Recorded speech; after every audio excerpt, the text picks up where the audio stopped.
So നമ്മുടെ +2 സ്റ്റുഡൻസിനെ ഇനി വളരെ സീരിയസ് ആയിട്ട് ഇരുന്ന് പഠിക്കേണ്ട സമയമാണ്.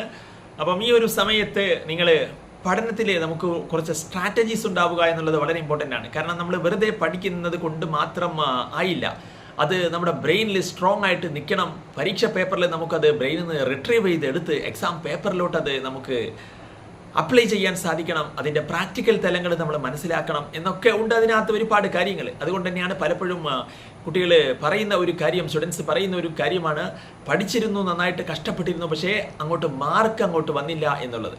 എന്തുകൊണ്ടാണ് ഇങ്ങനെ മാർക്ക് വരാത്തത് എന്ന് നമ്മൾ അനലൈസ് ചെയ്യുമ്പോൾ അതിനകത്ത് നമ്മൾ പഠിക്കുമ്പം പഠനത്തിന് നമുക്ക് പ്രധാനപ്പെട്ട 3 പില്ലറുകളായിട്ട് നമുക്ക് തിരിക്കാം. ഒന്ന്, ഫസ്റ്റ് ഓഫ് ഓൾ അതിനകത്ത് നിങ്ങൾക്ക് ഫോക്കസ് ഉണ്ടാവുക എന്നുള്ളതാണ്. അങ്ങനെ നിങ്ങൾ ഫോക്കസോട് കൂടി ഇരുന്ന് രണ്ടാമതായിട്ട് ആ ഒരു കാര്യത്തെ കൃത്യമായി അണ്ടർസ്റ്റാൻഡ് ചെയ്യുക എന്നുള്ളതാണ്. എന്ന് പറയുമ്പോൾ അതിനകത്ത് കൃത്യമായ ഒരു അണ്ടർസ്റ്റാൻഡിങ് നിങ്ങൾക്ക് വരിക. ഇപ്പം മാത്സ്, ഫിസിക്സ് ഒക്കെ ആണെങ്കിൽ നിങ്ങൾക്ക് അതിൻ്റെ ബേസ് കൃത്യമായിട്ട് അറിഞ്ഞിരിക്കണം. പലപ്പോഴും പലർക്ക് സംഭവിക്കുന്നത് പെട്ടെന്ന്, അല്ലെങ്കിൽ നിങ്ങൾക്ക് പഠിക്കണം എന്ന് തോന്നി, നന്നായിട്ട് പഠിക്കാൻ നിങ്ങൾ ഹാർഡ് വർക്ക് ചെയ്യാൻ തോന്നിയത് ചിലപ്പം +1 +2 10th ഒക്കെ ആയിരിക്കാം. പക്ഷെ അതിൻ്റെ മുന്നേ ഉള്ള ബേസുകൾ ചിലപ്പോൾ നിങ്ങൾക്ക് അവിടെ മിസ്സായിട്ടുണ്ടാവാം. അപ്പോൾ ആ ബേസുകൾ കൃത്യമായി മനസ്സിലാക്കി കഴിഞ്ഞാലേ നിങ്ങൾക്കത് ശരിയായി മനസ്സിലാവൂ എന്നുള്ളതാണ്. എസ്പെഷ്യലി ഫിസിക്സിൻ്റെയും കെമിസ്ട്രിയുടെയും മാത്സിൻ്റെയും ഒക്കെ കാര്യത്തിലാണ് ഇത് വരുന്നത്. സോ കൃത്യമായ ഒരു ബേസോട് കൂടിയിട്ട് വേണം നിങ്ങൾ കാര്യങ്ങളെ മനസ്സിലാക്കുവാൻ. അങ്ങനെ നിങ്ങൾ കൃത്യമായിട്ട് അതെന്താണെന്ന് മനസ്സിലാക്കി, വെറുതെ കാണാതെ പഠിക്കുന്നതല്ല, അതെന്താണ്, എങ്ങനെയാണ് അത് ലൈഫിൽ അതിൻ്റെ ആപ്ലിക്കേഷൻ വരുന്നത്, അതിൻ്റെ പ്രാക്ടിക്കൽ ലെവലുള്ള ആപ്ലിക്കേഷൻസ് എന്തൊക്കെയാണ്, എന്താണ് അത് പഠിക്കുന്നത് കൊണ്ട് നമുക്കൊരു ഉപകാരം എന്ന രീതിയിൽ കൃത്യമായി മനസ്സിലാക്കി കഴിഞ്ഞാൽ നിങ്ങളത് അണ്ടർസ്റ്റുഡ് ആയി, നിങ്ങൾക്കത് മനസ്സിലായി എന്നുള്ളതാണ്. അങ്ങനെ നിങ്ങൾ മനസ്സിലായി കഴിഞ്ഞാൽ പിന്നീട് വേണ്ടത് നമ്മളത് മെമ്മറി കൺസോളിഡേറ്റ് ചെയ്യുക, ബ്രെയിനിൽ അത് സ്ട്രോങ് ആക്കി നിലനിർത്തുക എന്നുള്ളതാണ്.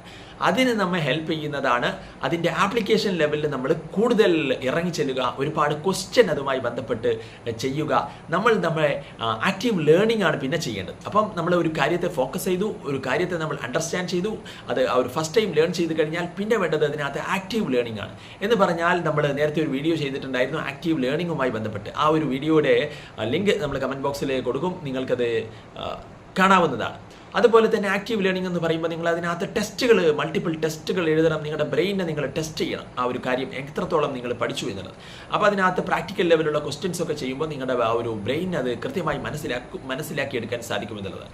അങ്ങനെ അത് കൃത്യമായി മനസ്സിലാക്കി കഴിഞ്ഞാൽ പിന്നീട് നെക്സ്റ്റ് സ്റ്റെപ്പ് എന്ന് പറയുന്നത് അത് മൾട്ടിപ്പിൾ ടൈംസ് റിപ്പീറ്റ് ചെയ്തുകൊണ്ടേയിരിക്കുക. കാരണം റെപ്പിറ്റീഷൻ എന്ന് പറയുന്നത് വളരെ ഇമ്പോർട്ടൻ്റ്. നമ്മൾ ആ ഒരു റിപ്പീറ്റേഷനിലോട്ട് വരുമ്പോൾ വളരെ ഫേമസ് ആയിട്ടുള്ള ഒരു കോട്ടാണ് പ്രശസ്തനായ അയോധന കലാ വിദഗ്ധൻ, മാർഷ്യൽ ആർട്ടിസ്റ്റ് ആയിട്ടുള്ള നമ്മുടെ ബ്രൂസ് ലീ പറഞ്ഞ വാക്കുകൾ. അതിനകത്ത് അദ്ദേഹം പറഞ്ഞ കാര്യം എന്ന് പറയുന്നത്, I fear not the man who has practised 1000 kicks, but I fear the man who has practised 1 kick 1000 times എന്നാണ്. എന്ന് പറഞ്ഞാൽ നമ്മൾ പഠിക്കുന്ന കാര്യങ്ങളെ റിപ്പീറ്റ് ചെയ്ത് കഴിഞ്ഞാൽ ഡെഫിനറ്റ്ലി നമ്മൾ അതിനകത്ത് എക്സ്പേർട്ട് ആവും എന്നുള്ളതാണ്. അങ്ങനെ നമുക്ക് മറക്കാതെ കാര്യങ്ങളെ പഠിക്കുവാൻ സാധിക്കും. അപ്പോൾ ഈ 3 കാര്യങ്ങളിൽ നിങ്ങൾ ഫോക്കസ് ചെയ്ത് കഴിഞ്ഞാൽ ഡെഫിനറ്റ്ലി നിങ്ങൾക്ക് അടിപൊളിയായിട്ടുള്ള ഒരു സ്കോർ ആയിരിക്കും റിസൾട്ടായിട്ട് നിങ്ങൾ ലഭിക്കുക. First of all focus, then secondly you have, നിങ്ങൾക്ക് ഡെഫിനറ്റ്ലി ആയിട്ടുള്ള ഒരു ബേസ് നിങ്ങൾ മനസ്സിലാക്കിയിട്ട് കാര്യങ്ങളെ കൃത്യമായി അണ്ടർസ്റ്റാൻഡ് ചെയ്യുക എന്നുള്ളതാണ്. അങ്ങനെ അണ്ടർസ്റ്റാൻഡ് ചെയ്ത് കഴിഞ്ഞാൽ അതിൻ്റെ പ്രാക്ടിക്കൽ ലെവലിൽ നിങ്ങൾ ആക്റ്റീവ് ലേണിംഗ് നടത്തുക എന്നുള്ളതാണ്. പിന്നീട് 4ാമത്തെ കാര്യം എന്ന് പറയുന്നത് കണ്ടിന്യൂസ് അല്ലെങ്കിൽ സ്പേസ്ഡ് റിപ്പീറ്റേഷൻ ആണ്, നോട്ട് കണ്ടിന്യൂസ്, സ്പേസ്ഡ് റിപ്പീറ്റേഷൻ. അപ്പോൾ അതിനെക്കുറിച്ചൊക്കെ ഡീറ്റെയിൽ ആയിട്ടുള്ള വീഡിയോകൾ നമ്മൾ ചെയ്യും. അപ്പോൾ നമ്മുടെ ചാനൽ സബ്സ്ക്രൈബ് ചെയ്ത് ഫോളോ ചെയ്യാൻ മറക്കണ്ട. That's all. Thanks for watching.